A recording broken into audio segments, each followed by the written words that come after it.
So today I'm going to show you how to make your own Season 3 Ezra Bridger 3 3/4 inch action figure. So the parts that I'm using for this are a 3 3/4 inch vintage collection Luke Skywalker from Return of the Jedi and a custom made head from Watto Scrapyard. He designs and prints and sells prints of characters that he makes at his online store on Watto Scrapyard. And this is the Season 3 Ezra Bridger that he made. And as you can see, he's a little older and he's got his new haircut. So you can just go on and buy that head from him. And then I modified the neck peg of this Luke in order to accept this head. So once you do that, you can assemble all your parts, and once your parts are assembled, you can begin Dremel modifications before sculpting. So once the figure is fully assembled, what you're going to want to do is prepare all the joints with a Dremel. Let me see, yeah. So you'll want to use a Dremel with this sharp razor ball attachment and use it to grind away the joints. And you're going to want to do that to prevent paint rub from happening in each of these little joints here, because once I paint this completed figure, if I don't prepare those joints, if I bend that elbow or bend that knee, the paint will scrape off. So you have to go in with a Dremel and prepare it beforehand. So I'll show you a bit how to do that. So for the Dremel joint preparation, I'm just going to sand away one of these knee joints to show you exactly how I do it. So I'm just going to probably turn it on to about power level 4. I'm using a Dremel 3000 and again this sharp blade ball attachment. You have to use this because it's the only thing that's strong enough to grind through the PVC plastic that they make the joints with. So without further ado, I'm going to start sanding this away.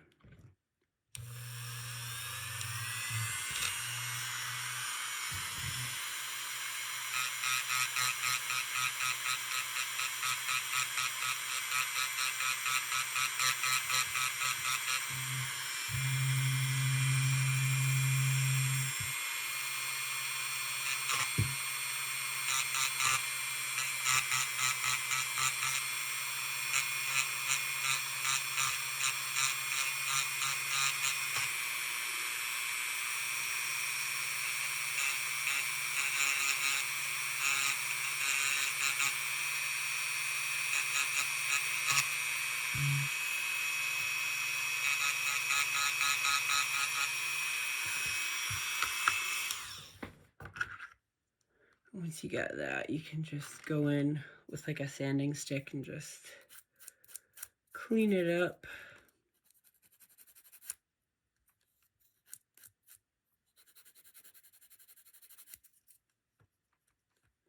And you're gonna want to make sure that you get the opposite side of the joint so you don't get paint rub on this side either. Although, because this joint here is flat, when I bend this, you can see that there's a little space here, and because of that space, I'm not going to get paint rub in that area. So I actually don't have to Dremel it right there. So yeah, when it comes to like sanding your joints, just discern whether or not it's even necessary to, because in this case it's not. Whereas, with these front joints, this is a curved joint and you are going to get that grinding if you don't sand it. So that's how you sand a joint with the Dremel. And then after I use this blade attachment thing here, I'm going to go back with a nylon brush and I'm just going to clean up all these joint areas, and I'm also going to show you how to negative sculpt with it when I smooth out the body. So now that I've gone in and smoothed out all these joints, I'm going to start negative sculpting. And one of the first things I think I'm going to do is just get rid of this collar on Luke, because Ezra has a very distinctive, like, triangle shaped puffed collar that Luke obviously doesn't have. So I'm going to just, go back turn on this Dremel, and I'm going to use this nylon brush attachment to sand away the existing collar so I can sculpt a new one. So I'm just going to turn on the Dremel, and I'm just going to get going.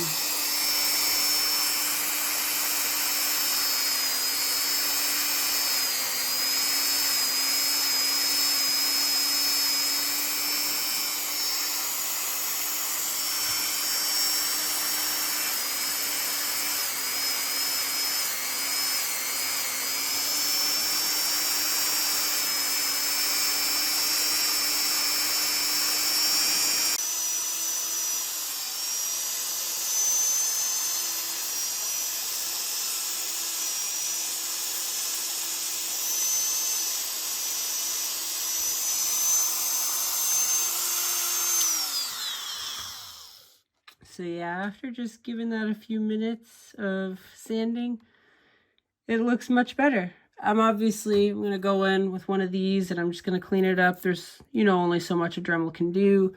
And, working with a camera in my space definitely changes my control over the tool. But, yeah, really, I would say that a Dremel is one of the key sculpting tools that you're going to want to have when you're making a custom action figure, something like this Ezra. This is definitely an advanced project. It takes sculpting, it takes Dremeling, and those are all, kind of dangerous tools if you don't know what you're doing. So I would definitely recommend parent supervision if you're like a young person watching this. And even if you're an older person, be careful, wear goggles and don't risk your eyesight. And, make sure you have control of the tool. Don't run it at too high of a speed and don't press too hard because that can cause your tool to skid out and, hurt you or your figure or anyone else in the room. So just be cautious as you go. And as you can see, that is now a bare neck where there wasn't before, and all it takes is this nylon brush and a little bit of time. So I'm going to go back with this nylon brush and I'm going to smooth out the rest of the fabric texture because Rebels has a much more simplistic animated style. So like all these wrinkles in the sleeve are going to have to go, and a few of like the wrinkles in the pants are probably going to have to go. And of course, these knees I'll smooth out a lot. So I'll come back to you with this whole thing dremeled, and then we can begin sculpting phase 1. So as you can see, I'm in my first sculpting pass. This is just my first layer. So this is going to be my principal forms.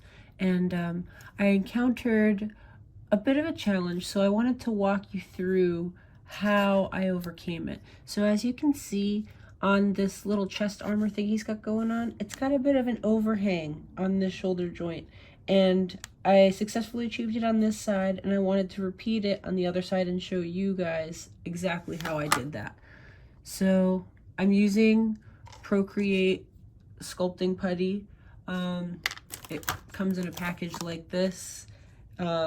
I really love this stuff when it dries. It's kind of rubbery and it's very durable. So that's why it would be really good for overhangs like these, because when it dries and I articulate this arm and move it around, I'm not going to have to worry so much about it breaking or warping.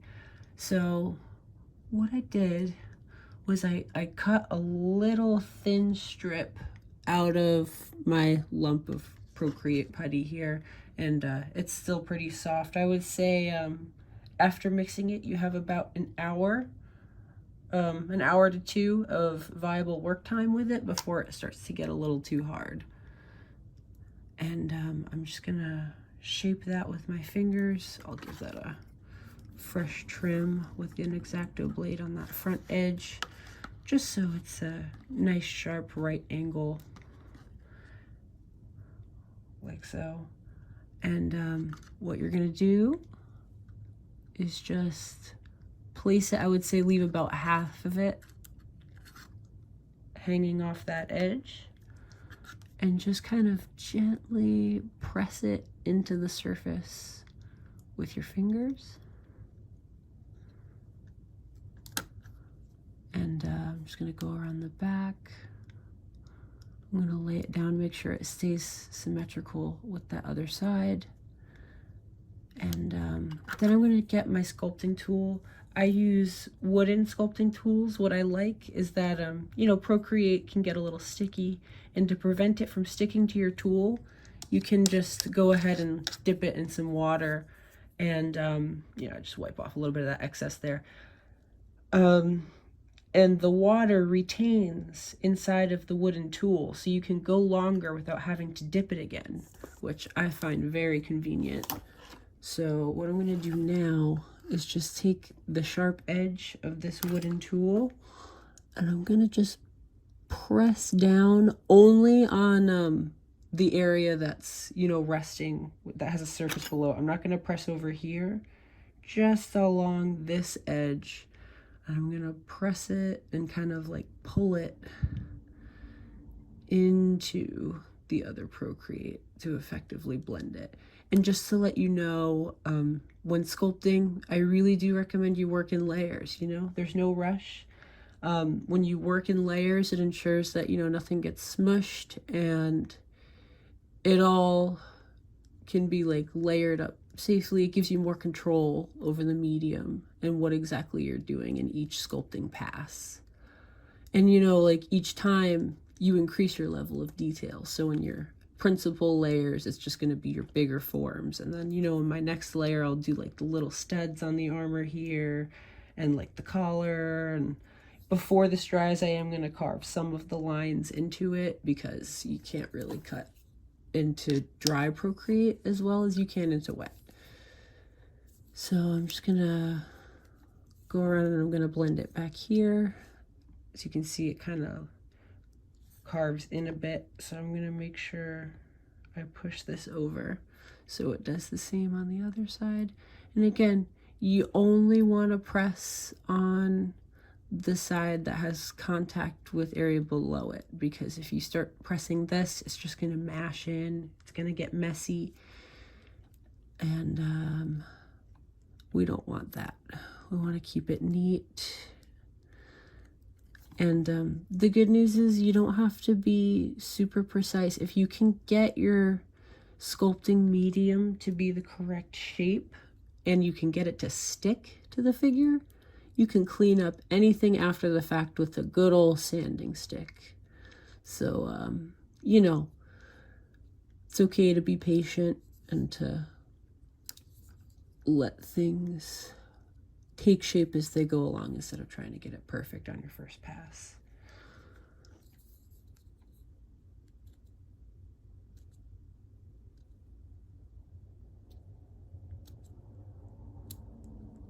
I'm just going to blend that in. And now I can just trim the excess here so it's parallel. I'm just going to measure that with the blade, and that should be about the spot.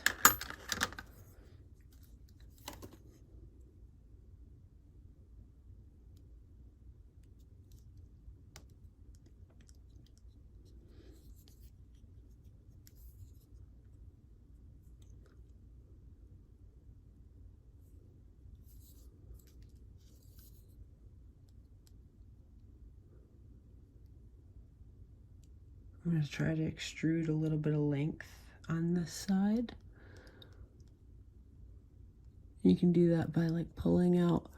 And you know, I'm not pushing too hard.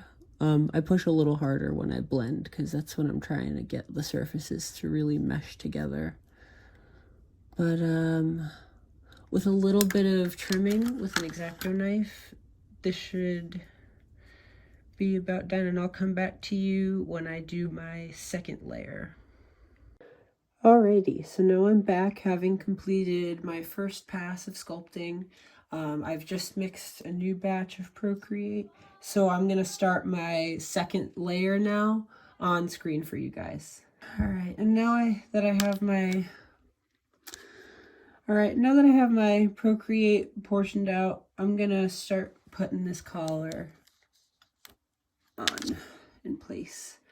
So I'm gonna roll it out between my thumbs into like a oblong kind of shape. I'm going to try to like pinch it into like a flatter form.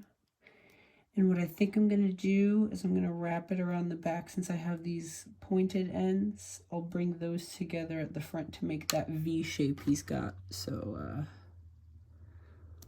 give that a little stretch.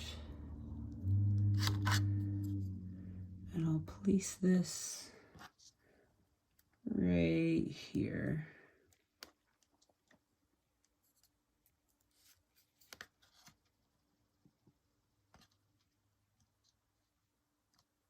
I might need a little bit more length on that.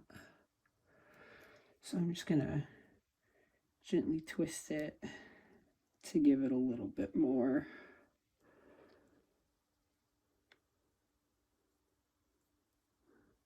And then I'm gonna lay that into place like so.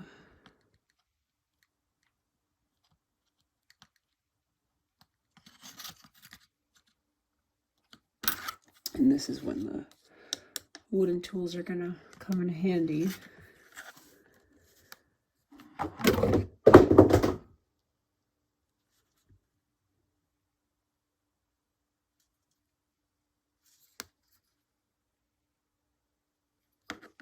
just gonna push that together.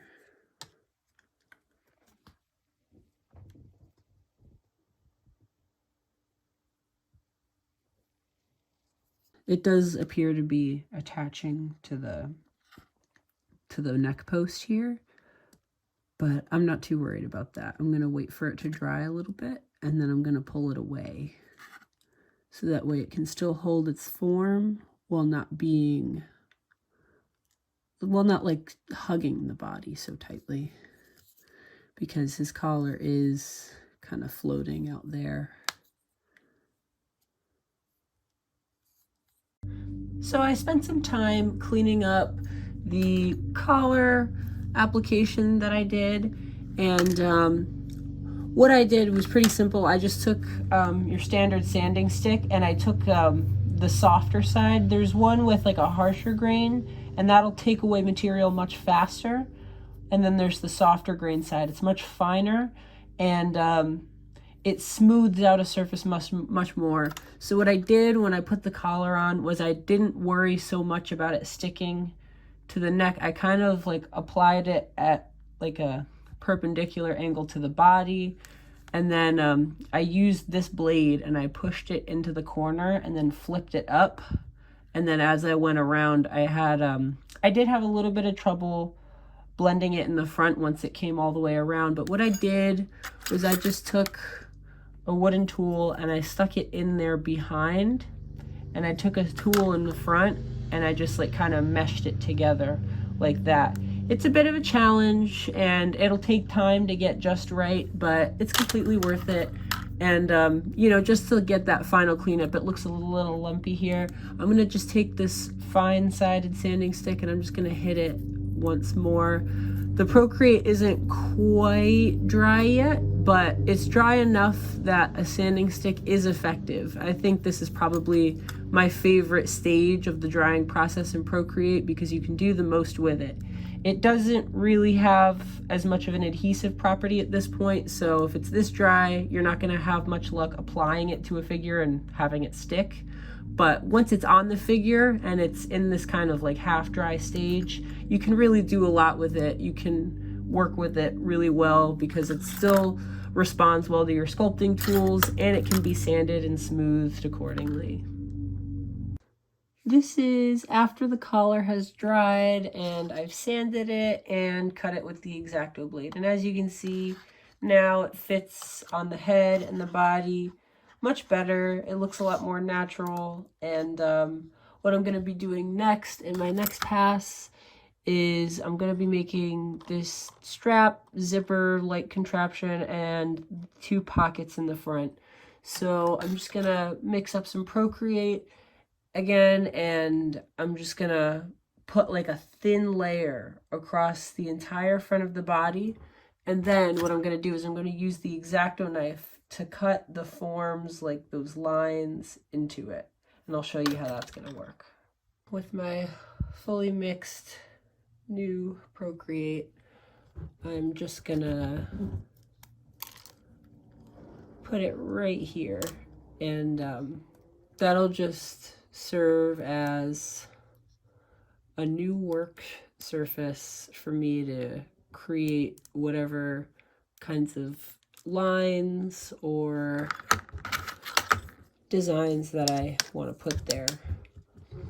And I did take a bit more off of the Luke than I would have originally anticipated for this reason, because every time I add mass to a figure, it gets thicker. So if I'm expecting to have to add ProCreate later down the road, I can take more away in the beginning in order to compensate for that beforehand. And you know, that's another thing to keep in mind as you sculpt, is be aware of how much volume, how much mass is in your figure, because you know, you might end up making a mistake and feeling that it doesn't properly portray the character or look like the way they did on screen, because while you did portray all of the features that are present on screen, the proportions or the mass or the volume, the size of each part or the character itself may not be completely correct. So it's just something to be aware of, and you know, like, make mental notes to yourself, like, oh, this character, because you know, Ezra, he's got a pretty, like, a box shaped frame, whereas, like, you know, this Luke before was, he had like a pretty snatched waist there. So you know, I anticipated having to add some ProCreate here, and I accounted for that when I took away plastic when I was Dremeling the Luke. And you can see now how that's all fitting together. So I'm just gonna blend this up. I'm gonna try to get it all the way up to this edge, because that strap goes all the way from up here to the bottom of the belt. So I need to have fresh ProCreate that I can cut into pretty much in the entire front face of this figure. So I'm going to try to, you know what, and I could probably use my fingers too to just, you know, push that ProCreate up. There we go. And that's getting a lot closer to that edge. I do want to be careful that I don't go over this edge. I do want this line between the armor and the sweatshirt to be pretty defined. So I will make sure that my ProCreate along this edge is extremely thin. And I'm just going to get real up close here with my tool. I'm going to really like push it into each corner. And I'm applying the most pressure once I reach the edge of the armor, because that's what's going to make it thinner. That's what's going to keep that edge pronounced, even though I have new ProCreate there. Looks like that's coming off. What I can do is kind of cycle it through. If it starts falling off like that, I can press it in to the other material. Now it's good as new. And now I can push it without having to worry about those ugly seams. There we go. That's a much better push there.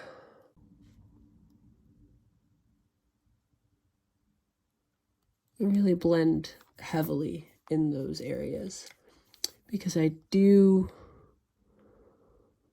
really want to keep these edges strong. You know, I put all that time into sculpting it. You want to make sure you don't lose it.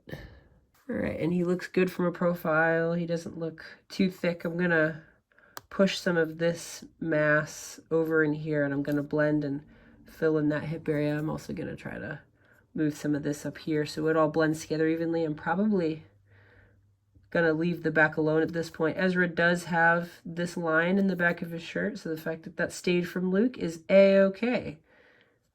And oh, we do have a dent here. That's no good. I'm gonna try to rub that one out.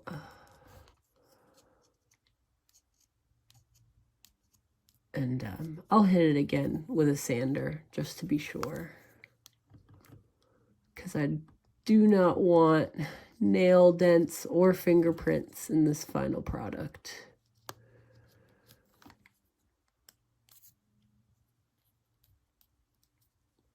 Now we can get back to smoothing out the front. I'm gonna continue blending this, and in the next clip I'll do some detail sculpting, and then we can probably move on to paint. Now that I have most of the sculpt finished, I'm gonna move into some detail sculpting. So that'll be like some of the little studs that he's got on this little lightsaber guard he's got, and some of the straps he's got on his shoes. So I have some fresh ProCreate as usual, and I'm just gonna pinch off a little bit of that. And for these little studs, there's two, like one here and one here, and that's meant to attach this guard to this strap. I'm gonna do a method here that I learned from Obi-Wan Customs. I was on Customizing the Clone Wars with him. You should go check that out on Customs for the Kids YouTube channel. It's a great show. And what I'm gonna do is I'm gonna make little tokens. That's something I learned from my buddy Chad. And what I would do is roll a real thin coil like this, and I'm gonna take an X-Acto and cut little disc shaped tokens out of it. So I'm just gonna get real close here,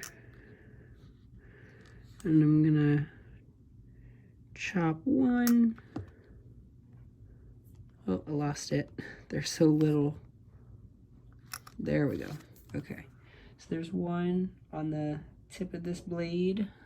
I'm gonna take that, roll it around a little bit, and what I'm gonna do is I'm gonna find my spot right here and just pop that in place. So now we have one, and you know, I might just take a little sculpting tool and just hit that. So now it looks nice and smooth. And now I'm just gonna do that again. I'm gonna cut out another one of those tokens out of my coil.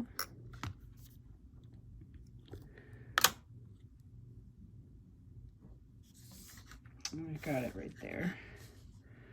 And I'm just gonna find my spot. Oh, it stuck to my finger. That's no good. All right, there we go. And there we go. There it is. And then I'll take my sculpting tool again, and I'll just hit it over the top and smooth it out a bit around the edges. And there, now you have two studs there. And there's one little like curly clip right here that the lightsaber hilt is meant to hang on. So I'll take the leftover part of this coil that I rolled and just roll that a little bit thinner.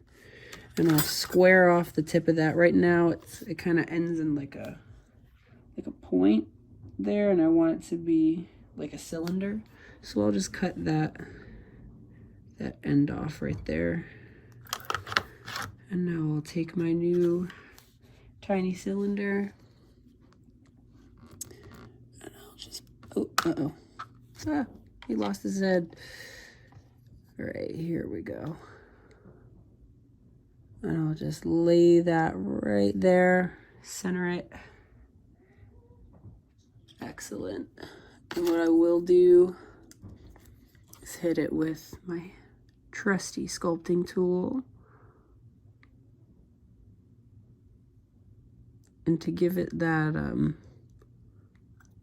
that realistic clip-like appearance, I'll take this blade and I'll just gently lift that up and curl it.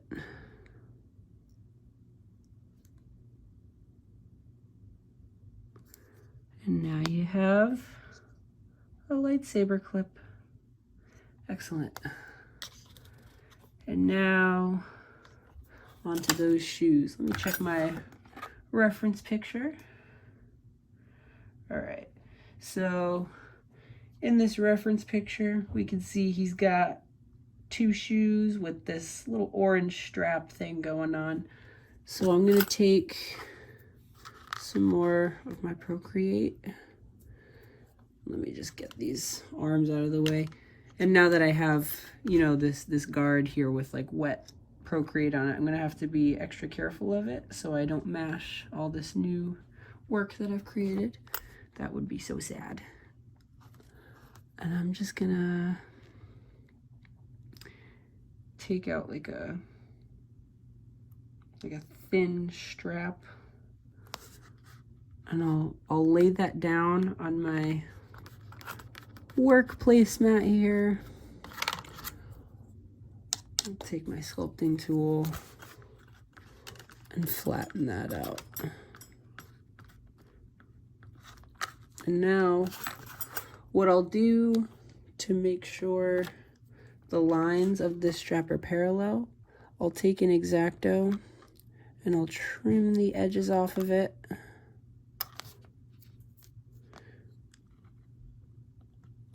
And then I'll trim it to the desired length. And I think that'll do the trick. So I'll take this. Uh-oh. Well, it's stuck to the placemat. There's one tip for you guys. When you're working with ProCreate on any sort of surface, you're going to want to put some water on it. I totally forgot. And now you all get to learn from my mistakes. And I'll roll out another one of these straps, this time with water. Yep, and that peels up fine. So I'll just take that X-Acto and I'll trim those edges off so it's a perfect rectangle.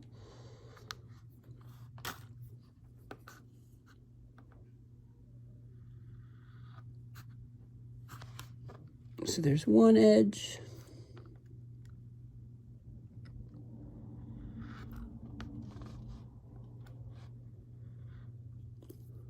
And there's the other. All set. And I'll just trim that rounded edge off.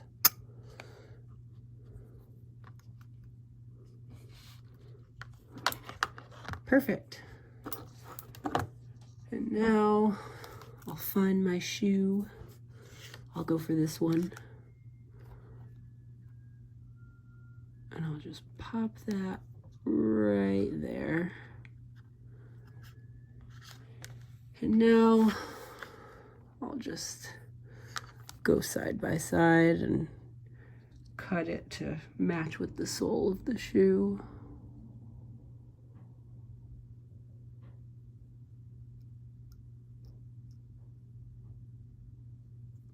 So there's one side. Let's go over here and trim the other one. I'll get some water on my knife just so it doesn't get too stuck to the ProCreate here.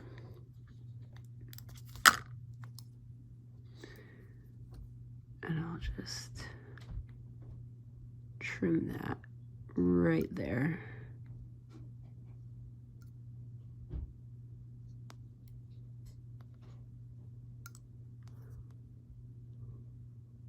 And there we go. Shoe with a strap on it. Looking good.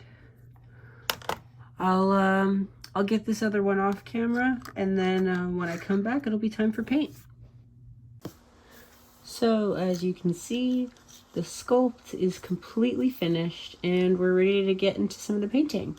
So the color palette on this figure is pretty simple. We're just gonna have like this orange bodysuit, and he's got some like pale yellow armor, and he's got like a few like leather pieces like the belt and the comlink bracelet and the boots here.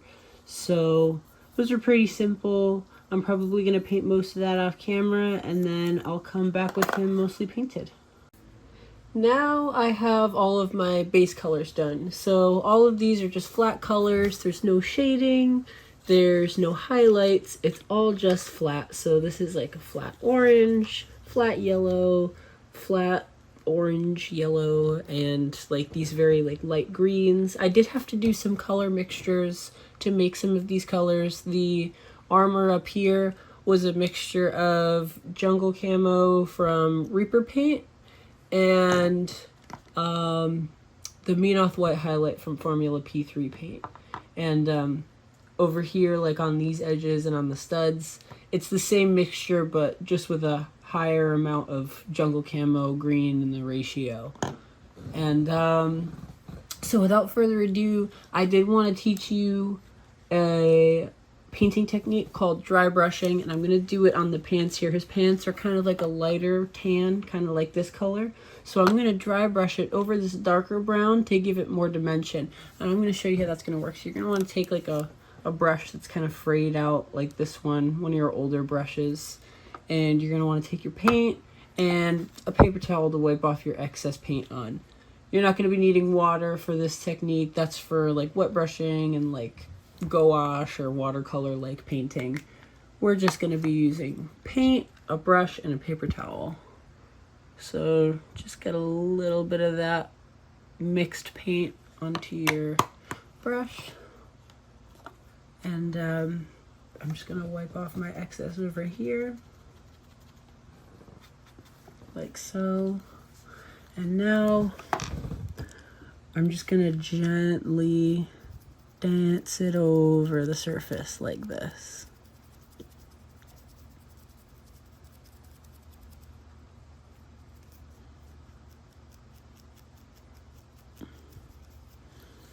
And that's how that looks. It's a little bit lighter and it's got more dimension than it would if I had just painted this on flat.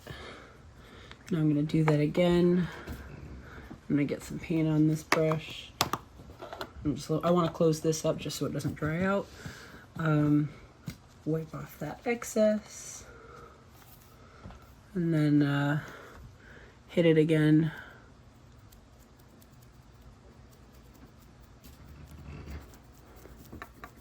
And now that I'm kind of hitting it with another layer, the lighter brown is looking a lot richer. It's popping out more with each coat that I hit it with, which is a good thing. It gives your figure a lot of dimension and it makes it look a lot better when you photograph it with the final photography, and it just makes it look more appealing on your shelf. Let's get that sand out of the way. Let's see if I have a little bit more paint in the brush. I'm going to hit it just above the knee here. And it looks like I need a refill. So I'll just crack this open, dab a little paint on that brush again, and I'll just wipe it off, get it in the brush, and now just dance it over the surface. I'm not pressing too hard. Your paint should kind of appear on the surface like dust. That means that the paint is dry and it's going on the way it should. And right here you can see there's like some wrinkles in the back of the pants. That's really gonna pop with dry brushing. So I think dry brushing was a good choice for the pants to kind of give them that dimension. And I'll just brush it along here.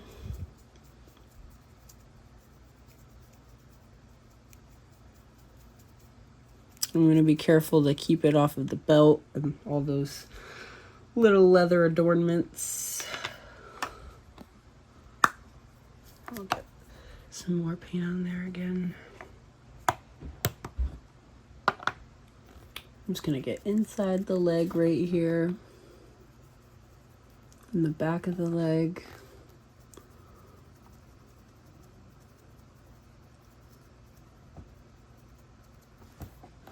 I'm not going to worry about it too much in the shadowed regions because that's the whole point of dry brushing, is to differentiate between areas that are exposed to light and those that are shielded from it.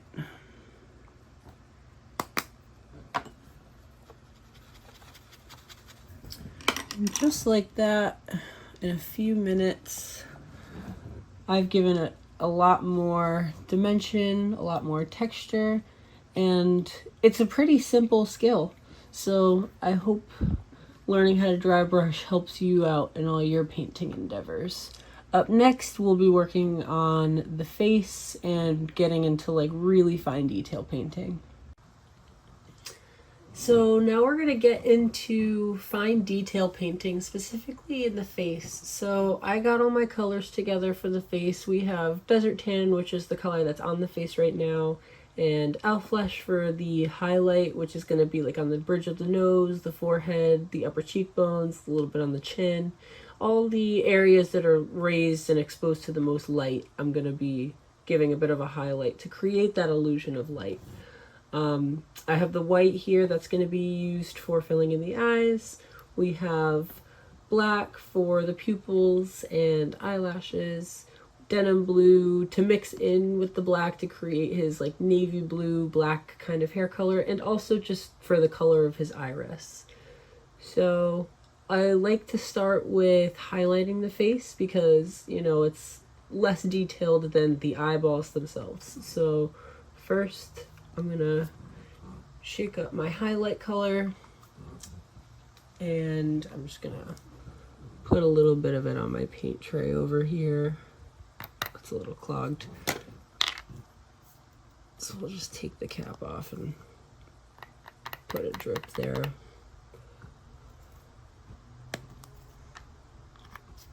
And what I'm going to want to do, just so it doesn't go on too thick on the face, because that would not be good. It would muddy a lot of the detail in it. I'm just going to add a little bit of water to my paint to thin it out. And that's also going to help me like have more control with like how strong the highlight is. I can go layer by layer if I like. And I don't want it to be quite like a wash, you know. If it's too watery, it's gonna like bead up, and that happening on a face is bad news. You don't want that. You want it to be just thin enough that you can have complete control over the paint, where it goes, and how thick it's being applied. So now I have a little bit of this paint on my brush, and I'm gonna start with the bridge of the nose. You know what? I'll take this off and I'll hold it. So I'm gonna anchor my fingers like this so I have control over my brush, and I'm just gonna really slightly move my fingers and paint this highlight on the nose bridge like that. It's kind of like doing makeup. You highlight the areas which are closest to the source of light, and I'll do it right here. I'll hit it again. It's kind of like contouring and highlighting when doing face makeup. That's how I like to think of it.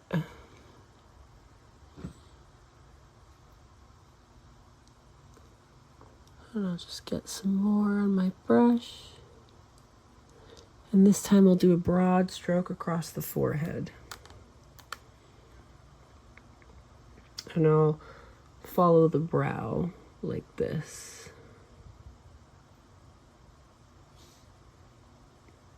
And as I go, as I add more layers, this is going to blend. And it's going to become a lot more organic and natural. Because right now, that's some pretty hard highlight. So I'm just going to go in with no paint on my brush. I'm going to fade those into each other. And I do want to keep that yellow undertone in there because he does have a darker tone of skin. I'm going to blend that away into the temple right there. And I'll do that on the other side as well. Bring that highlight all the way down to that eyebrow and fade this up.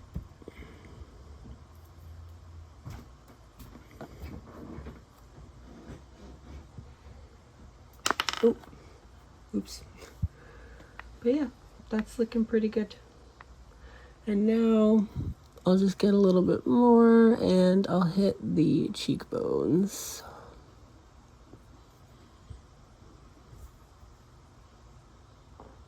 Just a touch more water.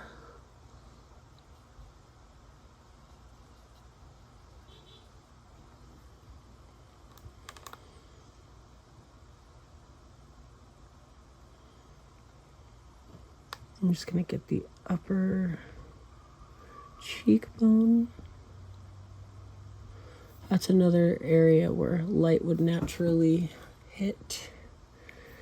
And I'll just get the other side too. I like to turn it upside down so I can get the symmetry because I'm right-handed, and to get the opposite side of the face where I don't get to pull towards my palm can be a little difficult. So I turn it upside down so I can have control over the brush and replicate the forms that I've painted on one side on the other side. Like that. And I'll just get some water. And just like we did on the forehead, I'll blend it around. So this can pull down into the jowl like it naturally would.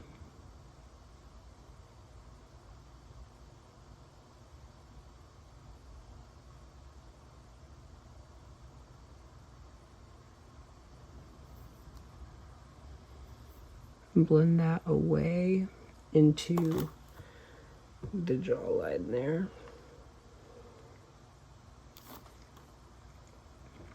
And then I'll do that again over here.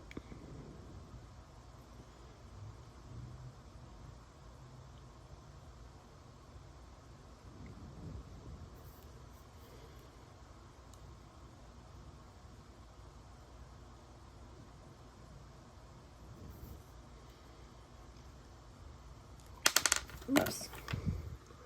So yeah, as I go over, it looks more and more natural. I do have to get the chin there a little bit, but that's pretty much how you contour the face and highlight. I'm probably gonna go back. It does look a little pale, so I'll go back after and I'll reincorporate some of those yellow tones that he has. Let me just get that chin.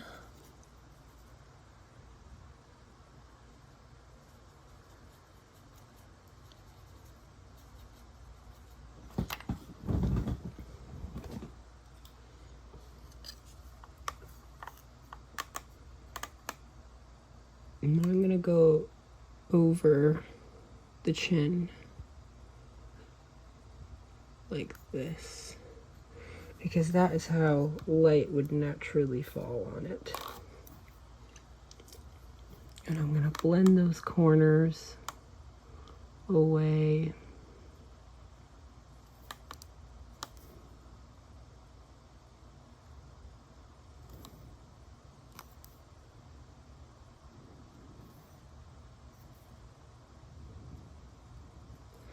And behind only that little bit of highlight. And I'll hit this forehead again because that brow looks pretty strong. And I'll get like a general shading on the jawline. And you do want your shading, when you shade your jawline or highlight it, you want your highlight to be strongest at the corner and fade away in an upward direction and fade out in a forward direction.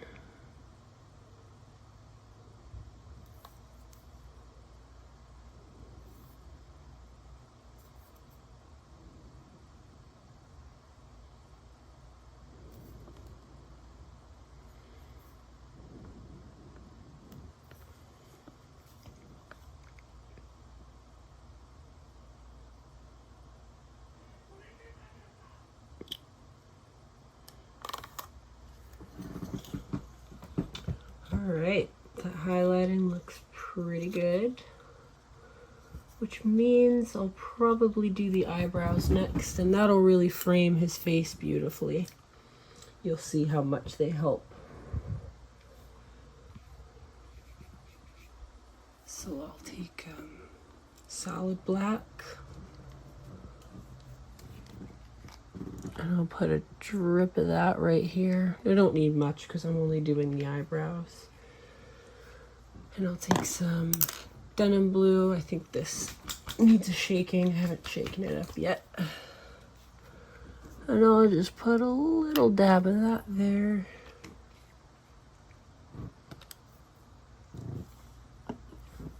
And I'll mix those two colors.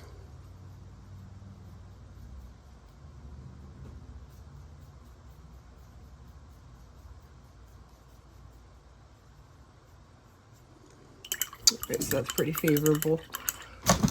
Ooh.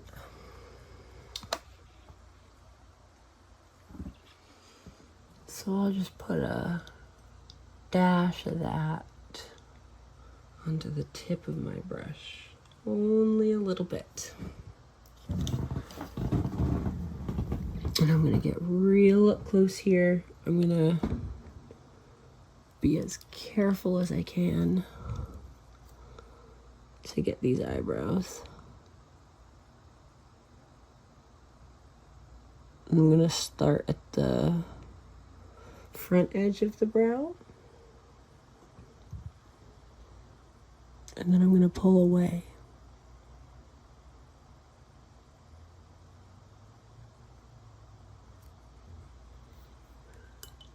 So there I have the first half of the arc of the brow.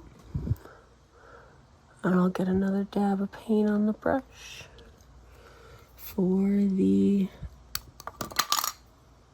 other half of the eyebrow arc.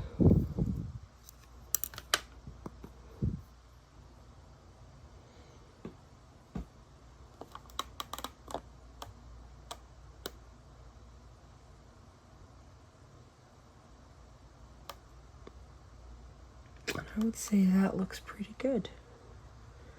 That's a convincing eyebrow. I'll just hit it again right at the front, and I'll drag it through. There's one brow. And now for the other one, I will probably turn it upside down again just so I have more control. I'll hit that paint.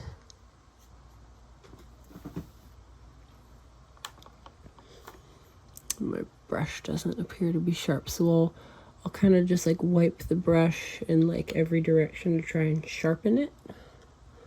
Because to get the accuracy and like high detail painting, you want your brush to be very sharp. So you can get thin, precise lines. And I'm gonna put tip of my brush here to create the beginning of that brow. And I'm just gonna drag that paint out just like this. So there's my first half of the arch, and then the second half.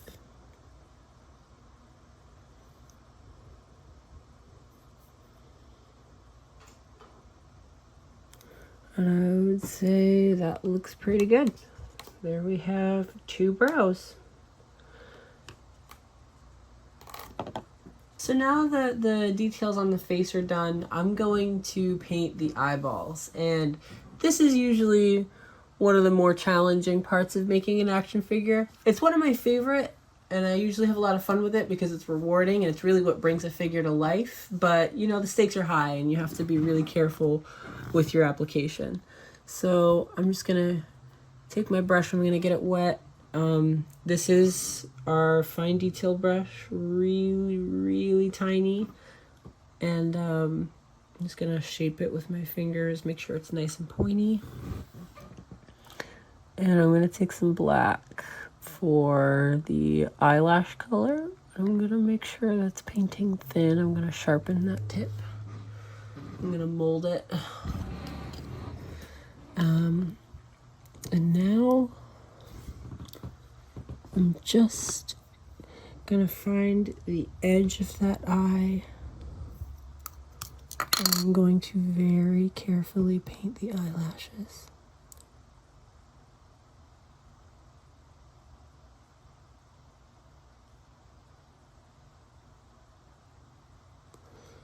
And the way I see it with painting eyelashes is if I slip up in any direction, it's better to slip up inwards because that's all getting covered up with white paint anyway. But if you slip outward, then you have to get your skin color all mixed up and you have to like reapply it, and it's just a whole ordeal. So if you're gonna give yourself the room to make a mistake, make sure you're careful about which direction you're making your mistakes in.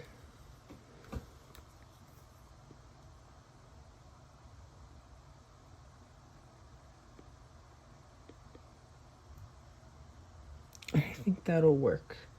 He is a male character, so there's not a whole lot of eyelash on him. There's not really a need for it. Not as much as a character like Ahsoka or Latsratsi. They would require longer, more pronounced eyelashes that go all around the eye as opposed to just a thin one just above. And I'm gonna dip that in my black paint, and I'm gonna mold it on the surface by wiping it carefully. And I'm just gonna aim this towards the light so I can see what's going on.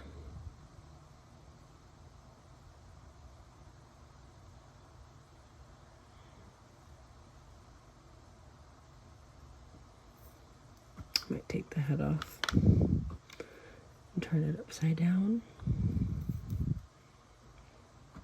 just so I can get under in here.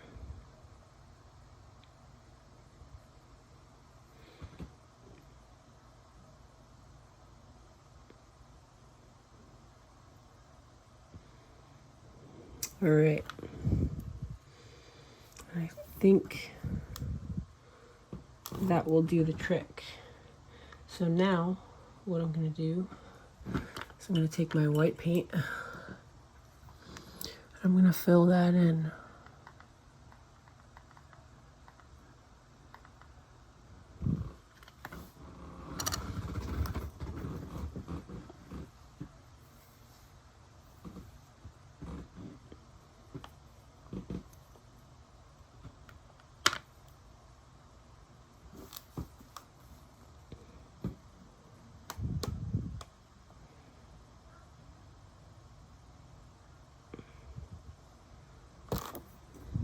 That didn't apply quite as well as I would have liked it to. I'm gonna fix up this eyelash.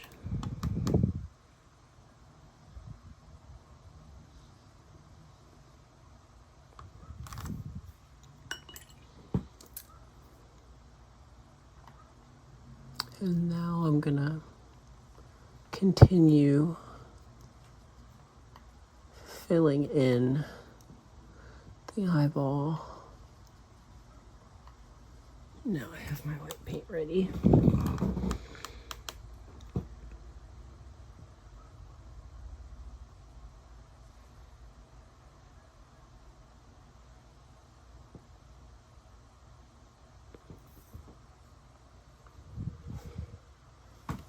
Oop.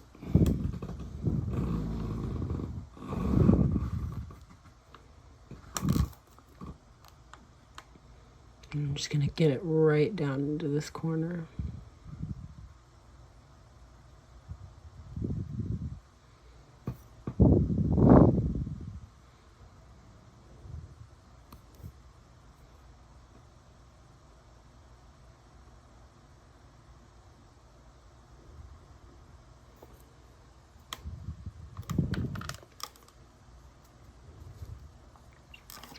So that eyeball is now filled in. Oh, I did slip a little bit. I don't know if you can see that little speck of white paint right there where it shouldn't be. So I'll have to get my black paint back on my brush and fix that up. I'm gonna have to be real careful.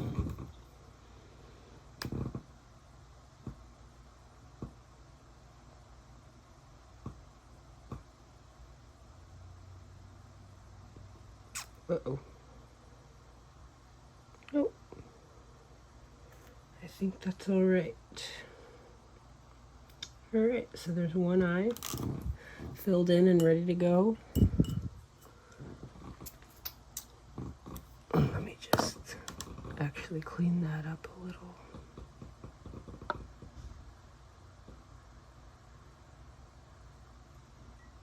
All right, there we go. So now I'm gonna get my white paint back on my brush, and I'm gonna prepare to do the other eye. So we'll turn it upside down, and I'll get real up close.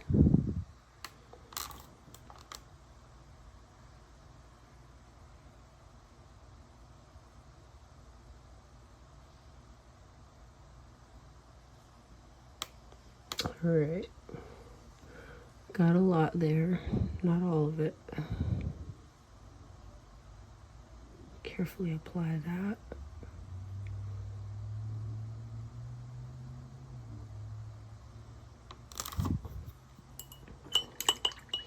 And I do have to get the inner canthus still, so I'm gonna get some more paint on my brush.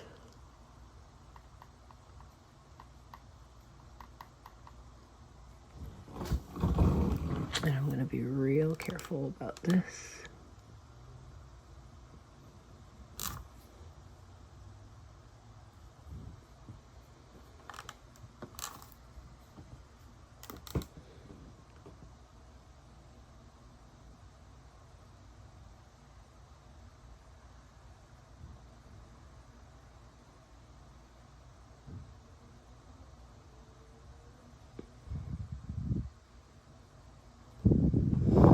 Right, here we go.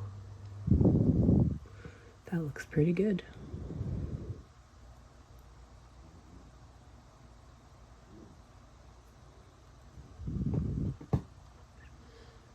I do want to get this eyelash in that corner, so I'll get more black paint on my brush.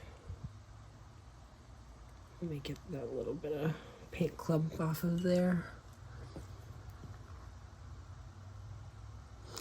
And just a little dash of that black paint.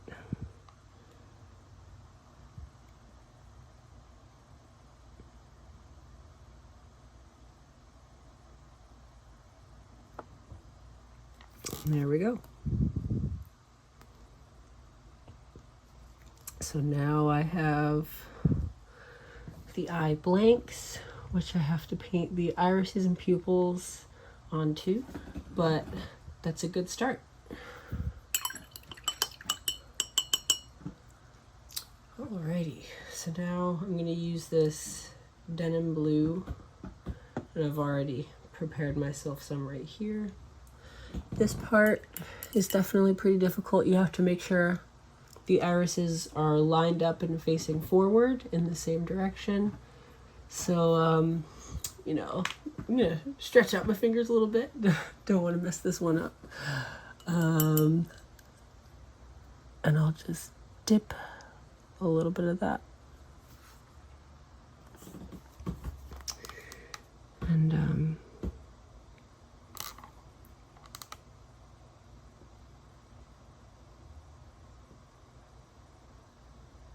and try to keep this round.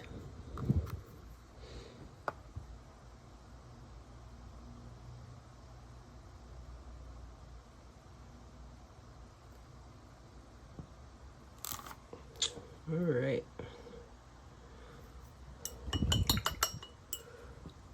I am going to bring it in a little more. I am going to change a little bit.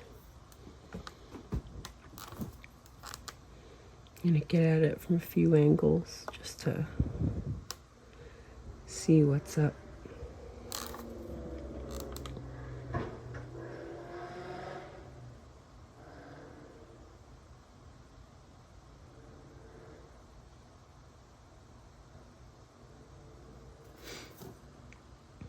All right, so there's one iris there.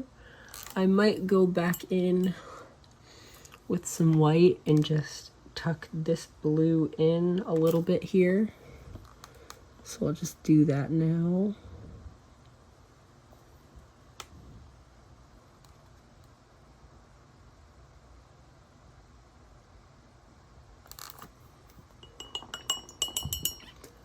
That didn't work. I'll add a little bit of water just so the paint doesn't dry out before it gets to the face.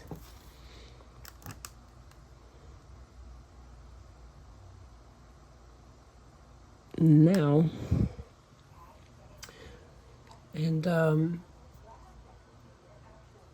now I'm gonna get the other eye.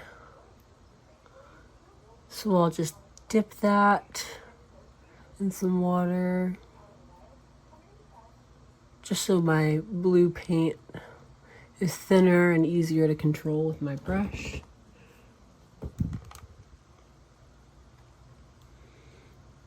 I'm going to try to hit it from above.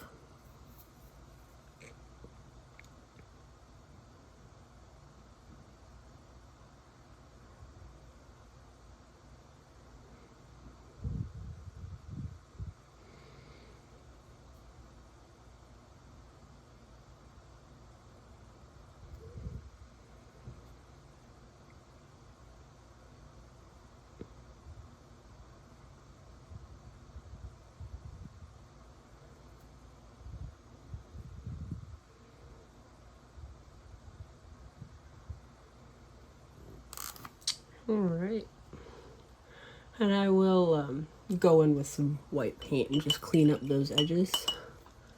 I'm gonna do the pupil and the iris, and that's gonna take some really fine detail work. So I'm gonna adjust my camera a little bit here.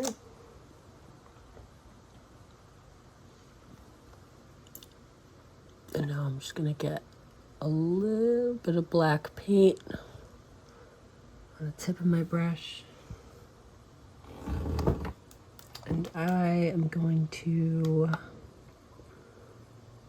try to center this. I'm going to try to center this dot in the eye.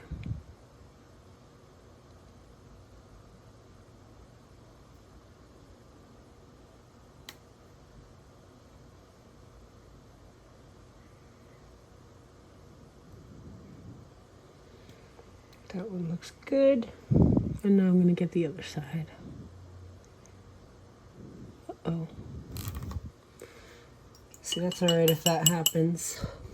You can just dip your brush in some water and then just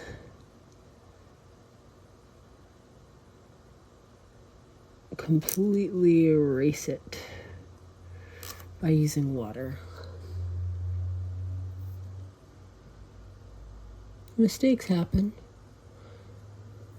and there's always a workaround or some sort of way to fix it. You know, nothing's really set in stone until you spray it with sealer.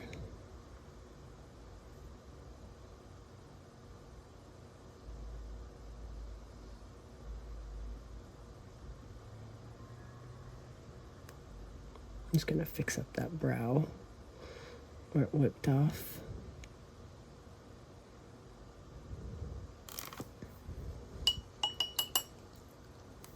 I'm gonna try that again. So I'm gonna get some black paint again. And I'm just gonna place it like that. And I'd say that looks pretty good. So next up, I'll do this in a second shot because I might have to set up for it. So I'm going to do the tiny highlight in the eyeball, and that takes a lot of accuracy. So next up, we'll be highlighting these eyes. Alrighty, so now I'm going to paint in the highlights in the eyeballs. So this is going to be some real fine detail painting. I'm going to get a dab of white paint on the tip of this brush. And I'm just going to put a little speck of it in the upper corner.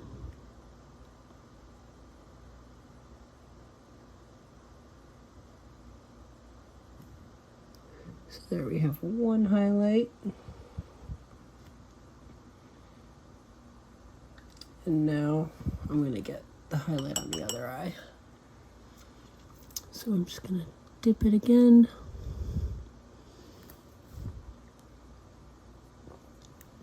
And I'm again going to go into that upper corner.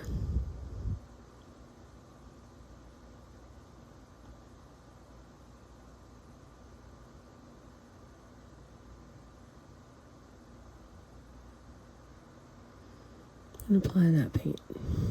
And there we go. So now that the painting is done, all the detail work, he is completed. I painted in the little buttons on the comm link, his scars on his face, and some of the weathering in the boots, and obviously the little comm link on the back of the belt. So yeah, he's ready and he's completed. I sealed him with Tester's matte finish spray sealer. So yeah, thank you so much for watching, and I hope you're following along at home so you can have an Ezra Bridger of your very own. And you know, if you want to see more content like this, you can give a look to our other social media profiles. So you can look up Customs for the Kid at the blog, customsforthekid.blogspot.com.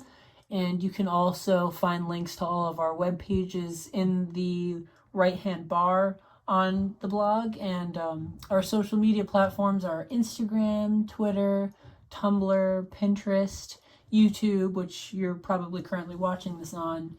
And yeah, I believe that's all of them. So thank you so much for watching, and may the force be with you.